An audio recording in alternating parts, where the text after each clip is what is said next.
So we know population's moving from 7 billion to 9 billion. You already have a world that's short on water.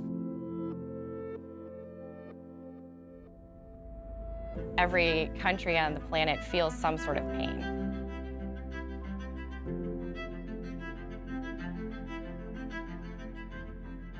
How are we going to feed the world in 2050? What are we going to feed them? Who are we feeding? And how do we drive access, equity, inclusion in that system? So there's billions of pounds of fibrous byproducts that are disposed of every year from food manufacturing facilities. 40% of the food in America goes in the garbage. Farming is hard. It's not an easy job. The average interest rate that a farmer pays in Brazil is 25%. It impacts the food security worldwide. 60% of the restaurants fail in the first 3 years and 80% of them fail in 5 years. 420,000 people die every year because of food contamination.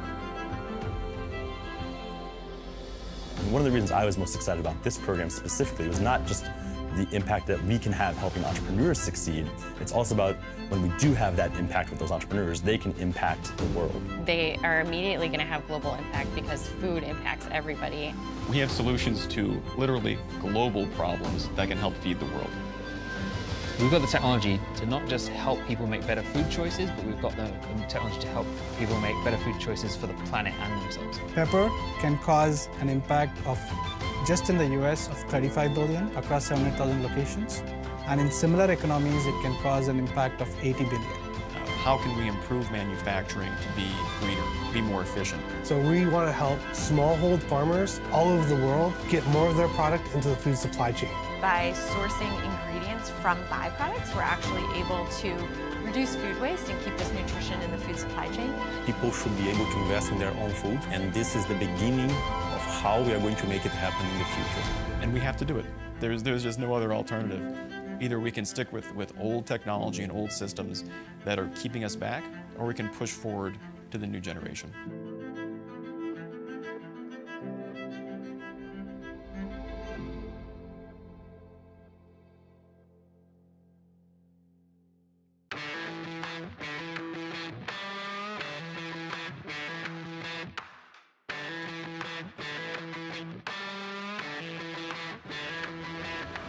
Demo day, and we have a launched product.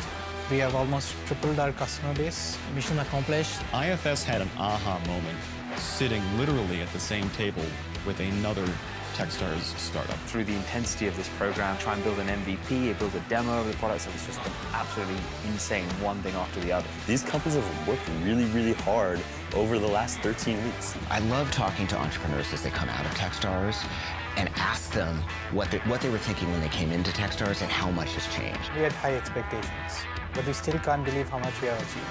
Everything that we were exposed to here in Techstars changed the way that we were seeing the company. What I'm presenting at Demo Day almost literally didn't exist 3 months ago.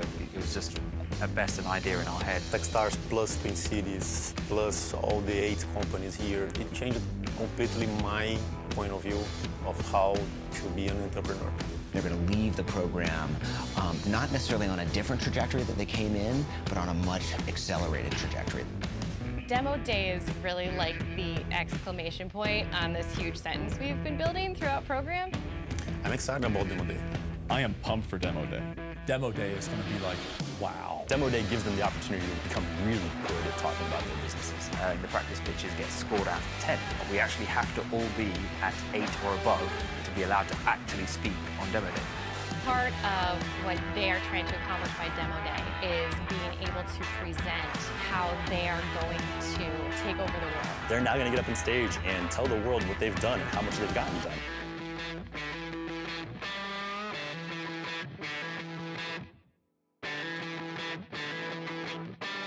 Here is what I wanted to say on Demo Day, and I did it.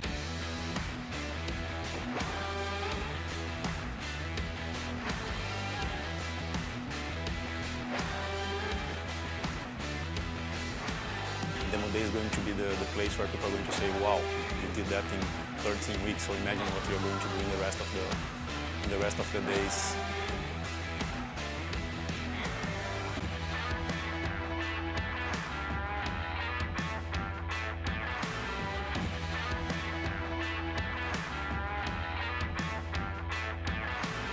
I'm really excited about the part after Demo Day. It's going to be a chance where we kind of take a few minutes to reflect on what we achieved and the things that we want to celebrate together and kind of recognize that achievement. But then the next day, it's back down to it. Techstars in the program is not about getting to Demo Day. It's about building a big business.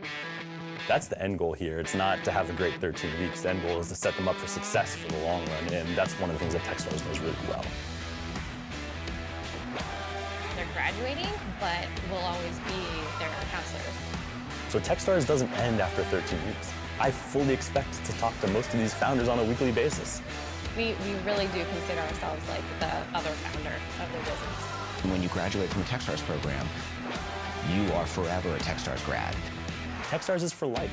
We work with these companies forever.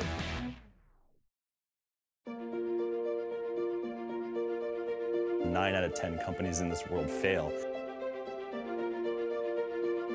Techstars, about 9 out of 10 companies succeed. We talked about looking back on the program, but let's talk about what happens to these companies when they exit. They will have the support of Techstars for life. They will now have these lifelong relationships that they made with mentors over the course of the last 3 months. The Techstars chapter is closing. We're really excited about the next chapter. I feel confident to say that we are ready to change the world. And now we're ready to just hit the ground running as soon as we leave the program. This community will now support them and help them. When people come and have this intense experience and they meet their mentors, a decent number of them actually decide that that's where they want to start their business. I am staying in Minnesota. We are going to stay here in town. We are thinking about that, moving our headquarters here. And this area, St. Paul, Minnesota, the Twin Cities in general, it gets inside you and you don't want to leave. And with the access to the help and the access to the talent. You know, we learned during the program that the talent here was incredible, but also everybody's like 1 or 2 generations removed from the farm. I didn't realize just quite how much of an epicenter for my industry that St. Paul and Minneapolis is. One of the real strengths of the Twin Cities is the breadth and diversity of ideas that are coming out of startups. When you have the type of expertise that we have in food and agriculture specifically, we are uniquely positioned to build a world-class ecosystem for innovation and entrepreneurship, and we're going to create it together. The cool thing about entrepreneurship is that it's contagious. When you sit in a room with some of these entrepreneurs, they're passionate about what they do.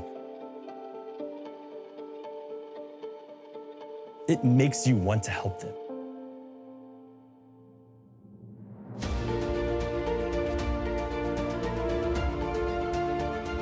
It's this really neat effect that entrepreneurship has on people that very few things I've ever seen do. It's infectious when you're here. They believe it, they're working towards it. That purpose is what's going to help them all be more successful than others who are attempting the same thing.